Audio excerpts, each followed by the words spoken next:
na kanin ti na turi chong re len do na thu tlem te kan so yanga tun lai hi Israel ning ste in long ai thla chuan in buai na sa hle a rin ain are mai hi arin om lo a ene Israel om ho ai hian India ho hian ho du lam ho hian an news te chan an ria jok te hi po en ka be se ya ha mi chung chang ha direct ni lo ma seng in enge a in kung kai na a in jom pui na ha tlem te ka sai fia lok do a in do na te chu thil a che tur jong jong ron chia zo thil chia om kha na sa de ven ron lang sa ra ni mai anga tak sa thila kan in do tak tak ma hian in thin lunga ngai dan in mil lo in thik na in hopor ton na ti te kha chong re la hian a om pha danga in er na kan ti te kha ron om le anga ti chuan in kha massif deuh kan ti dan nge turu dewa na sa dewa aron zual tial tial chuan a zual deuh huna tak sa thila po trong kam tak taka po kut le ke tak taka po ral phuam nen in be tak tak na te kha ron anga nhưng mà sen a chung tho kan chut dan chuanin a chung rila chuanin thiên long a rel ro atang hianin rel ro chiat na ron in phor chuak khani mai anga chuwang chuanin in do na thu te khovel buai na thu te kan en huna hianin a buai na chawa khan en lovin enge ron buai chwa dan a zung lam kha aron in tran na lam kha nga event apoi mo hle shi na class na sa khanin pathian rem ruat chuan nge maya pakhat lama chuanin amin posipai telal pani angin angai ro chu khating program siama khanin tum ania indo na kha lekat khila kan ti don nge first choice nge ani ro chuanin ani tur ani zo lo chuanin secondary choice nge niang ti kan thlir don chuan secondary choice ni tur ang tak chu ania nhưng mà sẽ anh tiếng Anh bật thiên nên nhìn đầu nên đây hiện vật nó chana kan kan đủ là vâng á ara là mày hắn làm thế hắn thiếu lâu ôm chuộc là mày hắn làm thế hắn thì là cái mà đó là hiện Indo bui bát hôm na kan thế đó nghe mà cái đó Indo bui nó kan thế đó nghe gốc mà gốc ra Indo na ara Ramadan nghe Ramadan đó nghe thì thế khác chuyện hiện nên anh tùy do cái anh chôn nó sa thì hiện là gì mà rồi hậu hiện Adam olam katan antishrina. Yom zato mission hi khovel terapute ani. Yom zato makhala ma chuanin mission te chunga thil thlang hi khovel chunga hianin a effect a thlang ani. Tiani yom zato lalpa pathianin lele ban asiama khanin asiam na chan ber chu lele ban hi mission te tan ani.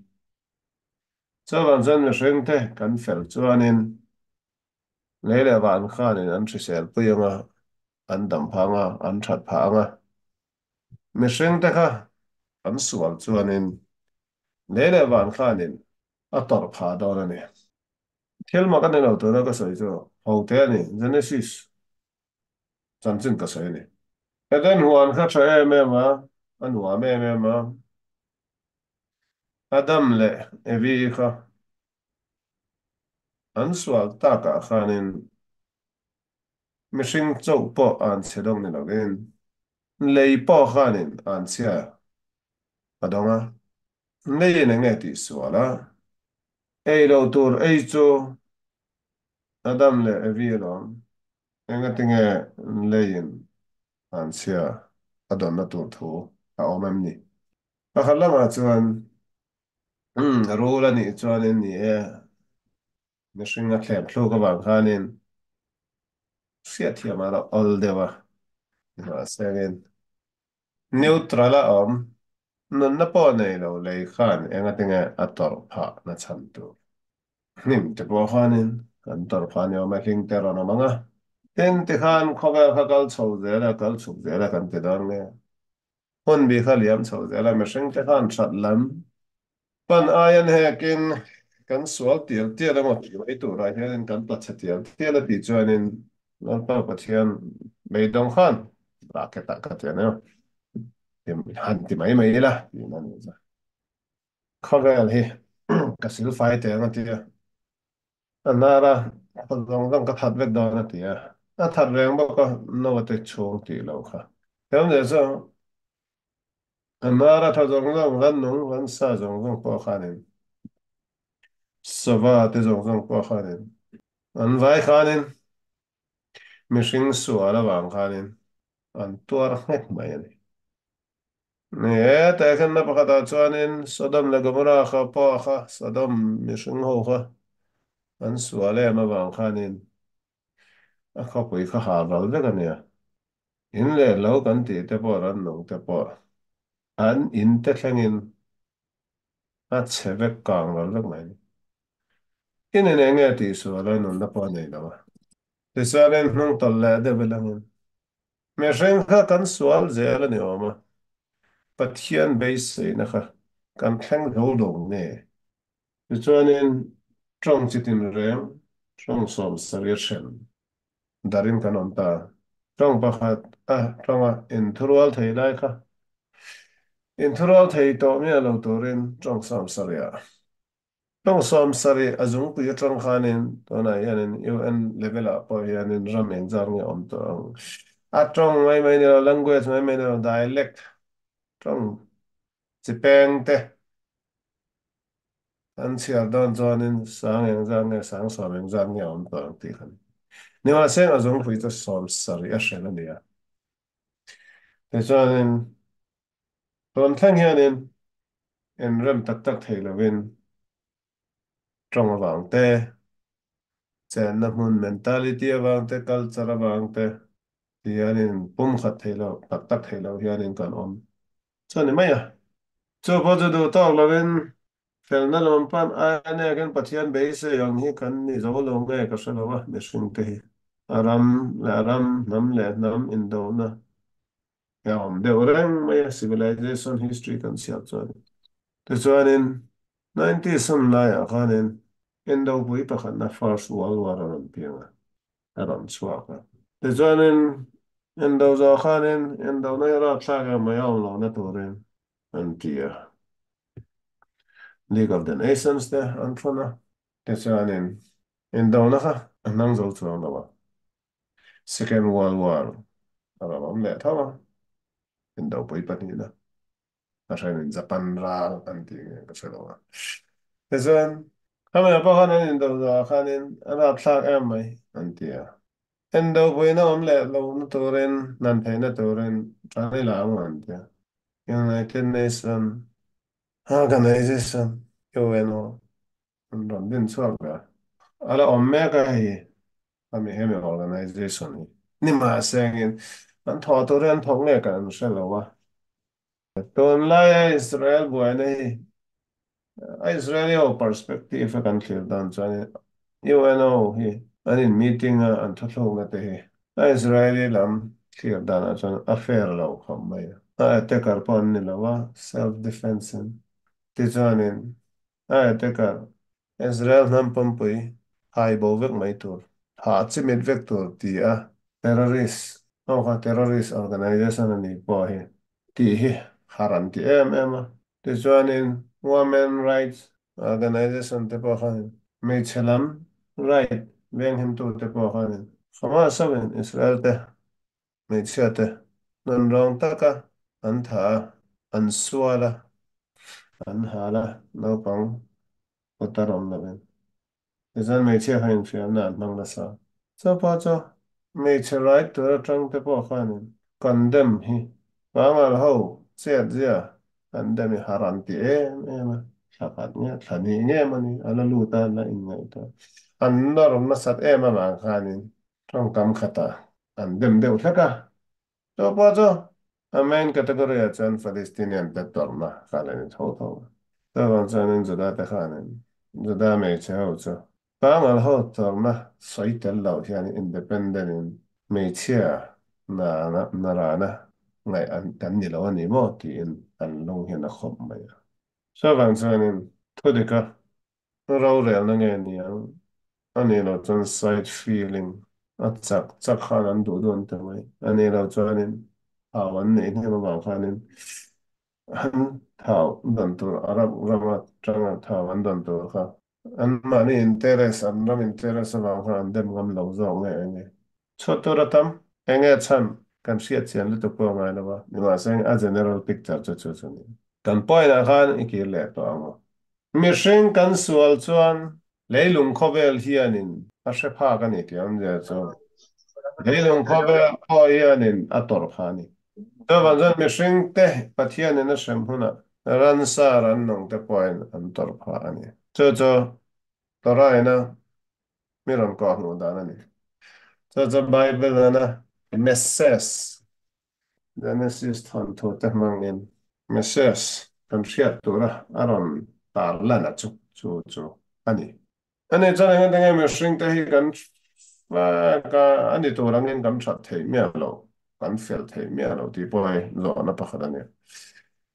mihring te kan fel zo lo kan tia khanin mi mal level a chuanin fel tak tak te pawh an awm ani thina tem lo a pathianin vana la chho te pawh an awm thaw ani ni ma sengin a tlang pawh kan sawi dawn chuan a mi tam zawk hi kan pass zo lo ani in a lang a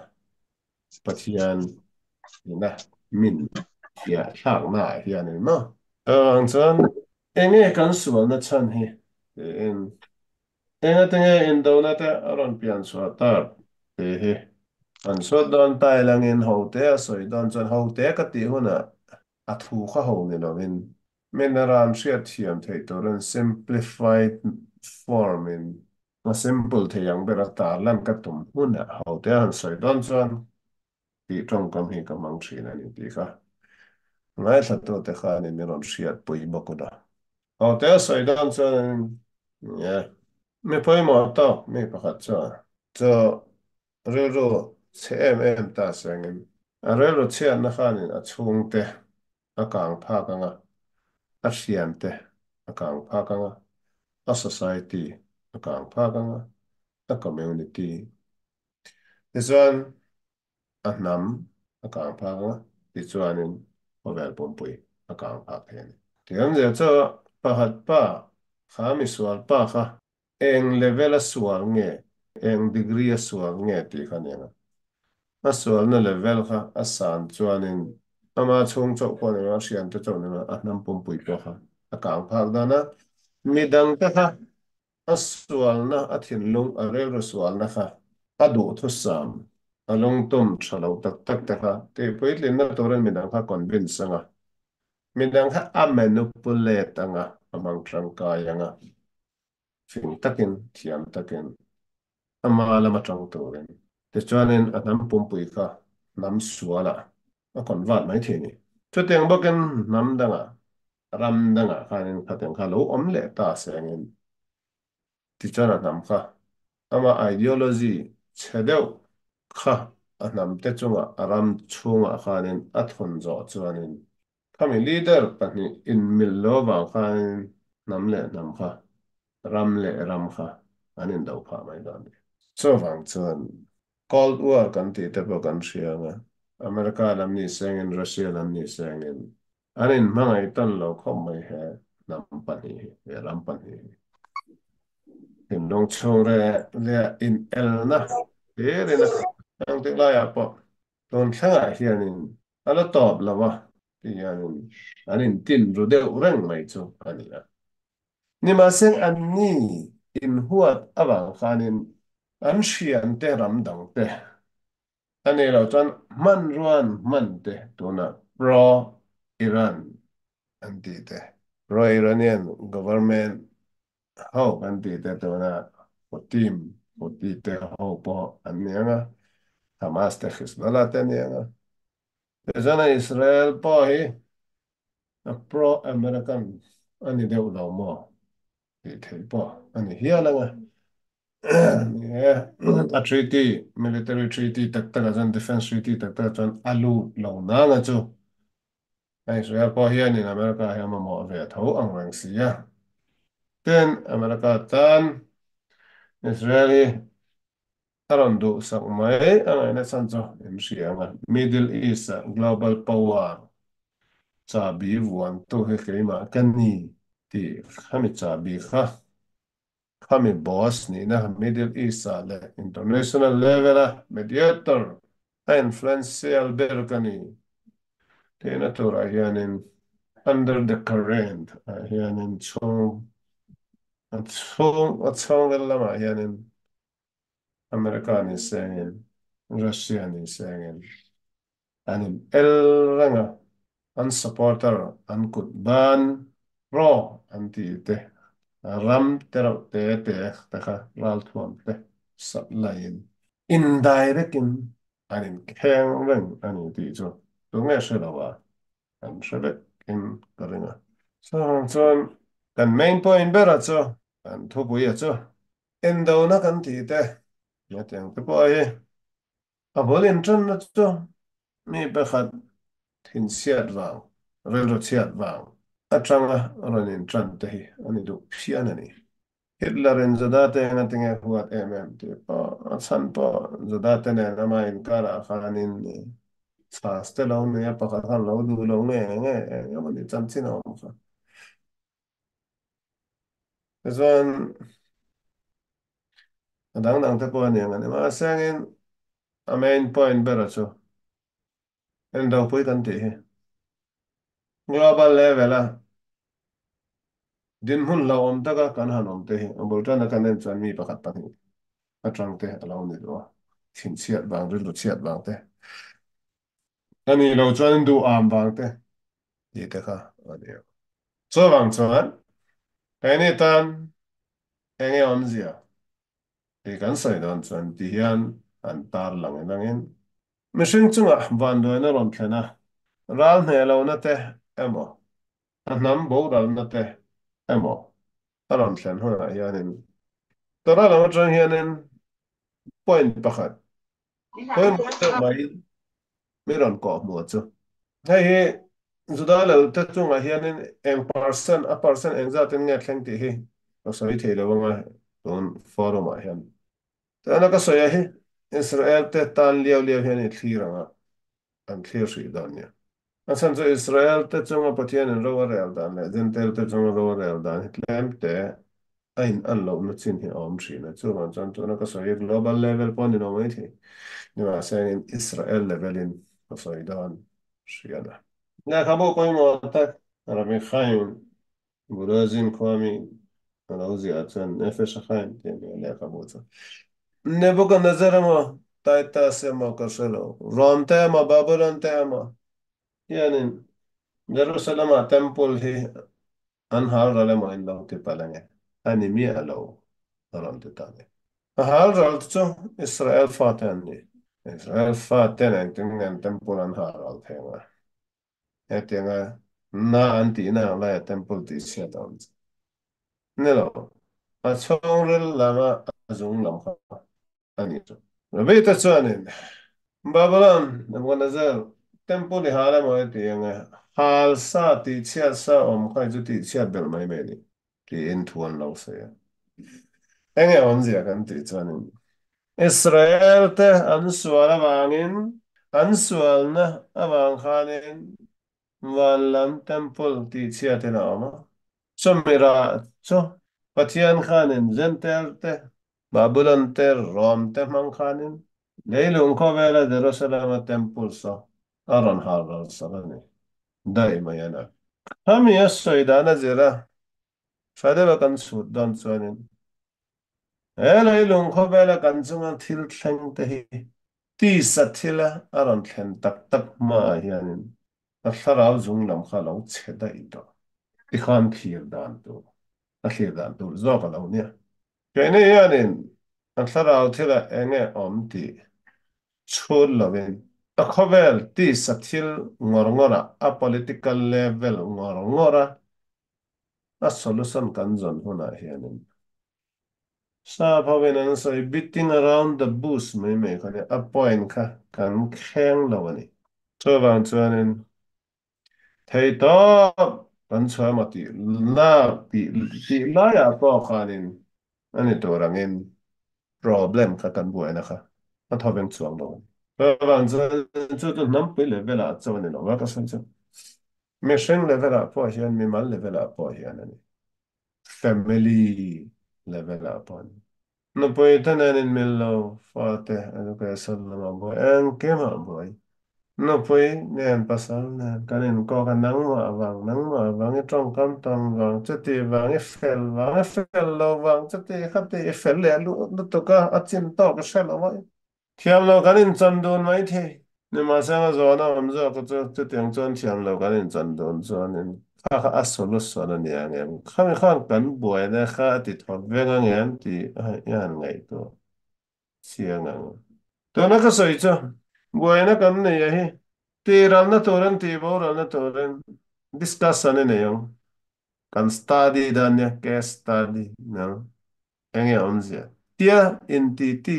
ต้นนะข้าก็สวยแล้วนังมาอับวางอันนี้ค่ะนังมาอับวางอันนี้ค่ะเทีย in kok zong le in chua sal zong a tan kan lak den na khanin kan buai na chu are ma yang em ra po yan okay ram le ram anin do anin el nang ma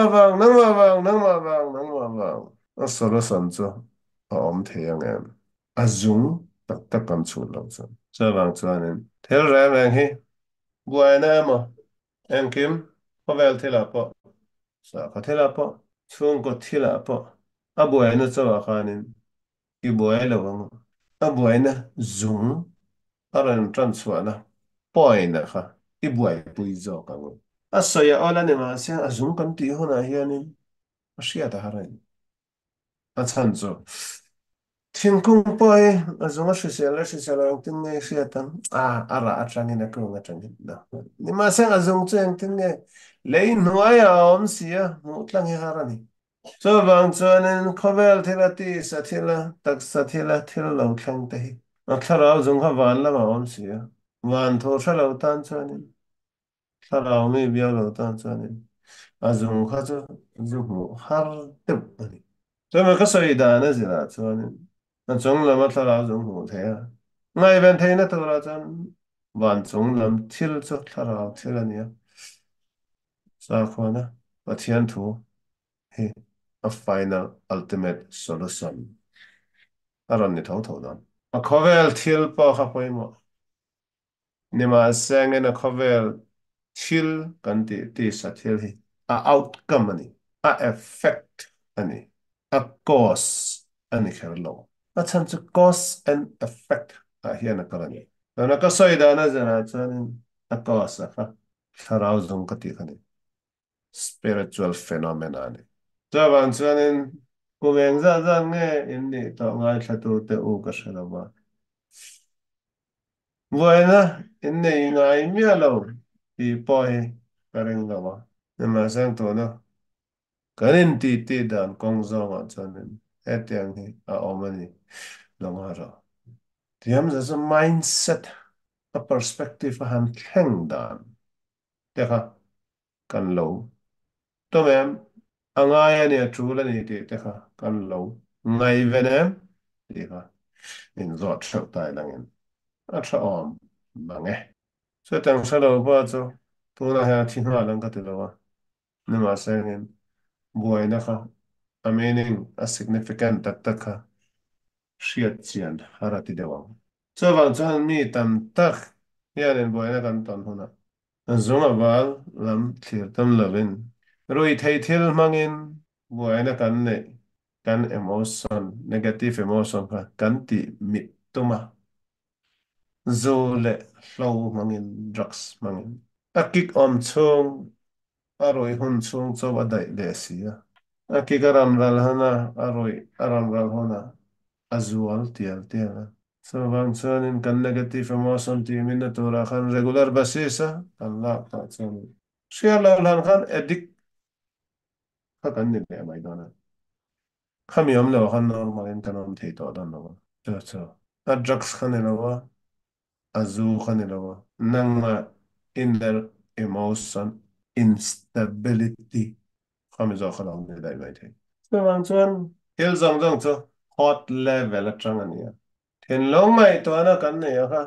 ปล่อยหมอกันที่วิวหมอ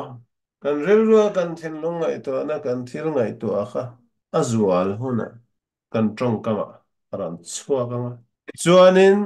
กันสอยกันอินทีทีค่ะกันกุดเล็กกันเกี่ยขันจุยไงตัวนะเห็นลงไงตัวนะตรงอินตรงชัวตรงอินเอ็กซ์ซอนินกันที่นี่ชัวบังชัวที่เอ็มพิมพ์เสียมนั่นตัวเสียมชันนั่นตัวละจวนนินอาจงค่ะทอดเลเวลนี่เห็นลงไงตัวนั้นเลเวล thiên long thiêng lên rel ro fame này ngay thiên long thiêng lên cái tiệt cho nên bất thiên thua hiền in chia thấy ta lang in em kem hi bất thiên là trăng anh thì hi sẻ lang in anh thiên long rong rong à khan in kan thân ấy rong rong à han lal pa bất thiên bel thấy ta lang in kan mi mal buai na kama ni chawa fight tu ran ni lawa bất thiên nè na kan trăng cho nên em kiếm thì thầy bát thiên nên mình tròn bơi cho nên xem sát thầy lâu lúc tôi khi om lâu tu ra nhỉ nhưng mà sinh lần pa bát thiên nên zoom na tu ra cho nên kan thiên long ngay tu anh lại kan riu ru kha sual thira kan ti khata kan ti bol lo cho vang cho nên kan bol lo na kan thara bol lo na kan tin kan thiên long bol lo na anh lần pa bát thiên kan pui na kan don tur khan nang ta cho cho ne yan za cho rel ro thiang lim ten long thiang lim ka tia khanin physical ati sa level a in sil fire thiang kha ka sai lo wa kan intention kha kan thin long kan rel ro ngai to na kha pathian du zong nen in mil phot sang en pathian ya na kan in kom na tur kha a nang om lo thlarau bol na om lo hianin fai thak hianin da reng thei tai langin chu chu ka sai na Soya tia harani. Hetela en hel veilun kovela en nuam satura piang tuma kanon lo di kosia tura nia. Mersinga non hianam lenam lo lama la agdan zonin nuam lo takani. Atsan jutal muta swanin piang ilang ina nuam ang en hel ko lo piang lo ta ilang ina nuam zo kang en nuak lo gadan. Antatong na zonin nuam lo zo. Vana khanum mai langin Ele lung kho be lan mi singin lo pian lo ta ba na ngel angin thara bin la pa pathian ma ngal tha tha ma ama tra la ya khan om ren ta la nuam zong da ya ni ma sa tal mo chuanin se kha ta ro bin na khan ni ma sa ang tin kan ti anga enge kan soi ta ka nga kan do ba ma pian kan ni miao si lo ma kan pian to chuanin choice dang om to lo film khur tu ra ni mai do gam thu tu ma ni so bang chan en long swal kan pon na chang hianin thơ sa lâu trong cái mà cần sắp xóa cái để cho nên thiếu sa lâu cần tí chỗ phải nó là tập bài thêm xong là tôi ra cho nên thì mà yang ít chế xuân bồi đồ cho nên ít điểm thuốc phát ngay là mà thủ ta lên anh ấy là don phải coi ta lên xong bây giờ cho nên còn liên giờ cho nên ít ta nó luôn này mấy nhưng mà xem thêm xong mà cho nên ít đủ nó nghe ít điểm don là nghe ít in zoom nghe thiên long ai ngay tôi vết phát là a first test initial test ka ta thin lung level ani thau thau ni thin lung level ka ti hona hian consciousness po omnga subconsciousness po oma so me chan kan du don lo don ria chan ani chan thin lung sual kan ti a chenge sual na hi sual he ne enge sual na sim kan ti hi enge in ngai danin ngai dan chang chang dictionary te kan enanga sa khathilan lo mo sual na chu sim kan criminal crime adangan yang mistake error accident intentional accident unintentional inadvertent accident enge sinjo sual na kan ti hi to na sinar o mga wicked person mga misual ve ve to ni ani a bad person sim kan ti hu moral lam khoi de ba hian kan ngaya lam tak chuan kan ngai ka be se ya sa phawen sim kan ti ma mi zo tong asin kanilo ana asin katan kanilo sin kanti so ana Hebrai chunga chun sin chu het ani het kan te hona yanin diversion yam la chu pathian du ang zonga kal lovin ip peng bo huna mi pakhatin sila kap dona emot hala kap dona atin na aka don che kha kudati che pala ti chwa target kha fu talo ni katenga hatta tiam de cha pengbo a target atang khan pengbo akudati che ta bang khan diversion so ma chan kong ni la kal to direct connection pathian du anga moi ngil taka righteous taka thodik taka nong tur pa khani ama thin lung du zong pathian du zong ne lawen ati sa chak na arel ro chia ena aphut na lam kong kha zo na pathian thu kha anong her sana khame tang khanin a peng bo ta ni cho chu ni sual na chu tiam zia chu upright zo lo moi ngel taka nun na thodik taka nun na chu uprightness ani dot he zek zu mi mu lam piang bum mai ka chu upright lo khop mai cho chu cho cho kan sual ta ka cho nên ni en ting ne ram siam tha ta kan peng bo na atang khanin tol kir le en formal position a khanin posi kan la lenga ti chuanin kan be thar le chu chu in lum let sap trawa repentance re ani rewind replay ang deuh hian Hebrai trawa chuanin teshuva ani chuva kan ti chuanin Pathian iphat sana enong er sana ikal bo san in siam thar le do chuanin piche mor torkil le ro formal state before sin a khanom lo ti chuanin iposiha adikuna ethin lungai to na kai siam thar na koi to lo turin ikal na tur kong dika chuanin kal to lo le chu chu ni in siam thar na Christian lamen zertir na chuanin trong khami trong tam ha kam han chan pian thar kan ti kha ania pian thar kha chu le da kha da sa ni me ba chu thi ta sang piang non le ta sang piang non kha piang kham bit ta kan ni na sang chu va kan ti chuanin kal sual tal kir le in siam tha adik ka kal chu va ni chuan in siam thar in lum let kan ti dang so mi sual te tan adik hle a sual lo te tan le te khane sual lo te tan a an in lum let dan tur chu eden one a mishing asiam laya adam le avi an sual madin muna khanin an luwai so van chan an soidan a rik da a om anga chuanin mesia lalram kum sang ro rel aron nia mesia na tho tur aron tho hona chan ni mishing zang zang kha adam le avi sual ma level a khanin kanin bor chho thei do ani om ani lo talpain thi thole na zo a chuanin thi thole zo huna chuanin atlem thiang bera adam le vi eden huanan sual ma level a khan kan in trana ti chuanin adam a khan theira kha lo ei lo ta sengin khoi lam nge apanang ti lam pan khan kan chho don pathian na siam tu nge na kan la chho zel don chumi thu chu Hebrai trong trai na ba kan sai shina sefer tara la cha hun a chen an da lo as nazi sefer de khadesh yameinu kekedem man la yani ko an kan ni ko te ron tit har lero man lai an khan first temple hun la yang khanin adam levi sual a antluk ma an khanin lai an khanin Poveri, ma so dalla vacante. Buena, kan inti tiene. Sada in e traktuani. Ma so na takto tol kir hini.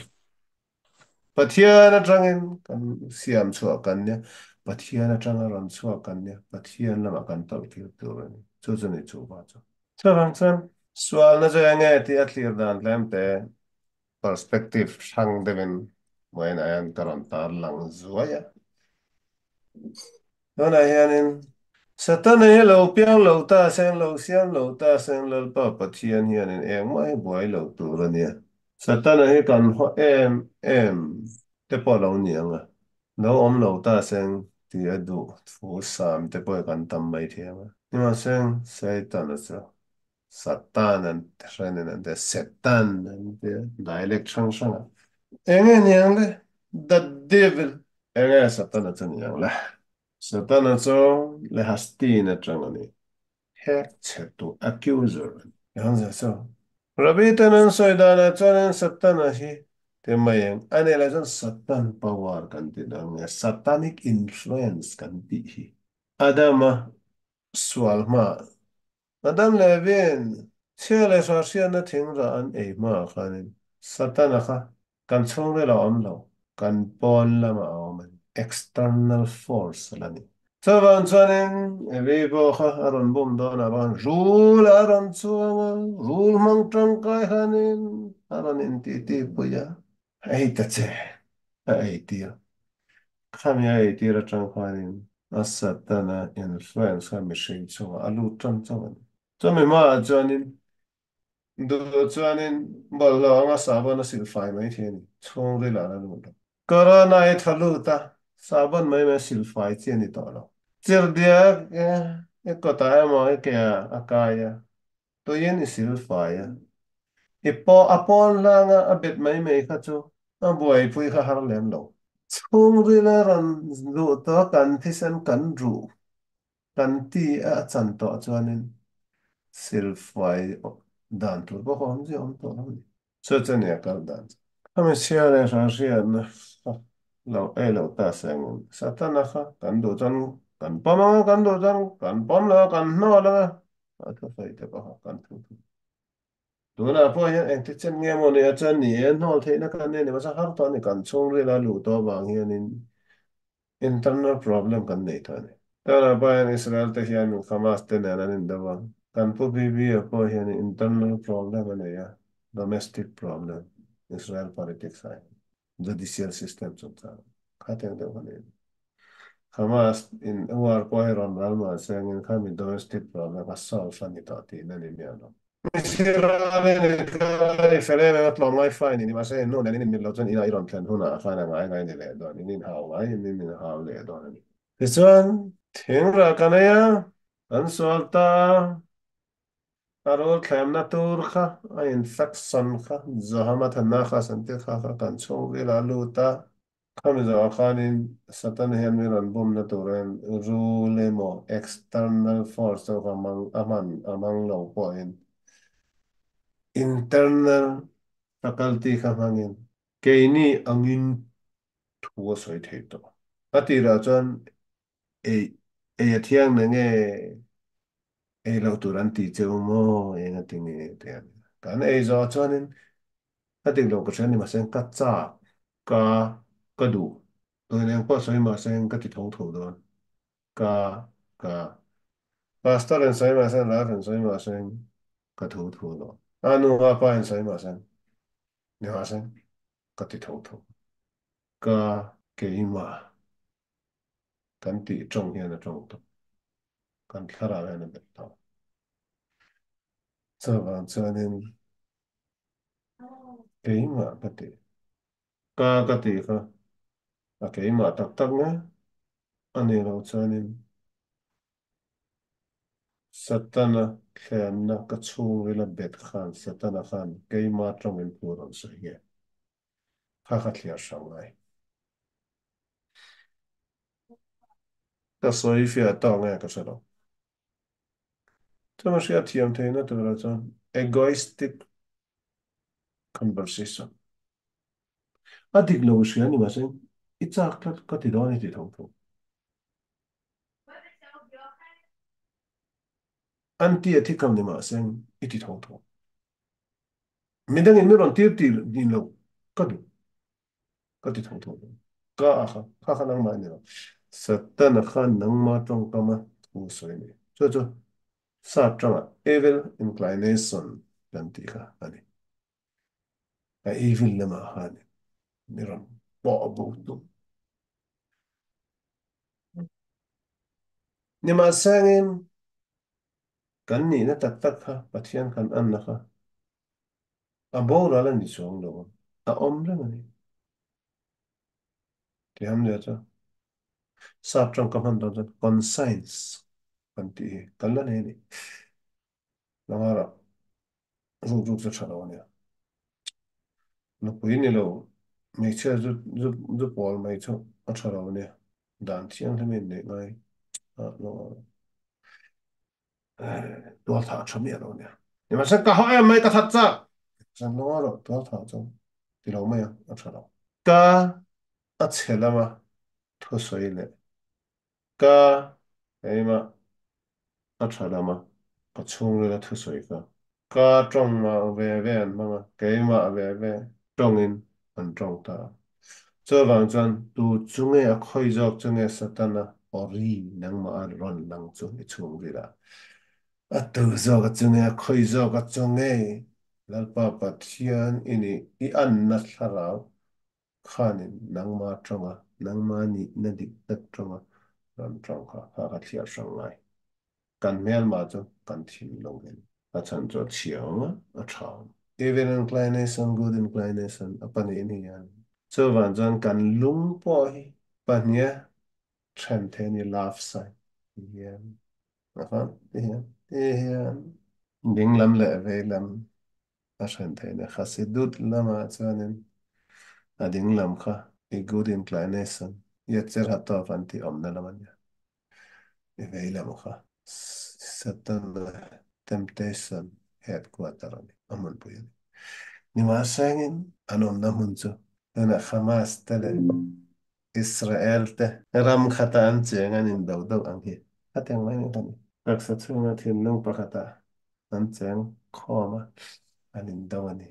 khani ka Satana ka nen kan ka pathiana tang ka kha pe ba sa sa sa bang chuanin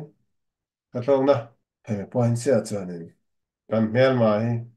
Russian demo pangal demo oi demo Burma demo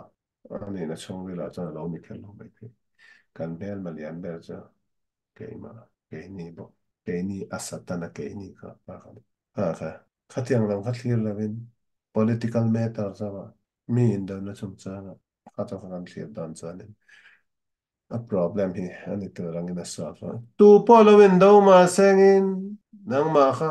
i buai lo chuanin awan nei ni mai indo na tel ve box si lo mi indo na bang ril ru lo tian ro ha em ati re na to ra le tran lak na tur po a om zia po thai chuang mo lo ril ru lo ti ha ri ma khatang na sing te kan ni san kan không ai thak mai mai lo mo kan sai ta ha tha rual mo po lo on ta sengin a thi tur zong na ron thi ta sengin trong thasa la thi tur le sa lo on hlom tai langin lalpa pathian ma kan din huna kan chung tu lo wa rel huna soi tur kan ni ang kan in ring to am pathian ne in tong turin le zong zong an in puan chu an huna chuan in judo om don tai leng lalpa pathian rong bol man lovin political news yani ira roi ti ha mai mai Russia le China against America nang le tu nen nge i against lalpa pathian ne nang main kar kha enge tiam ja cha bol lam ati lama ka thil so ya khan lu le lo le khovel boy na zong zong he mishing atangin mishing thin nung ngai to ana atangin mishing trong kam atangin mishing exon atangin mi mala atangin family sian social national chu tiang zong zong zong zong lalpa pathian le ke ni in kar hlan le kan in nai dan azirani a outcome cho a result so me thanga chuan do to ke langin a fiala om poin ma nei su pe ka kha fia ka ti zo lo wa ron sai nan le the ngem siat sian the na to ren sai dan dan en pe poin me ron request thei thawa em ma poin lo ha man poin choi lo 这个听真的是那种查查我嘞。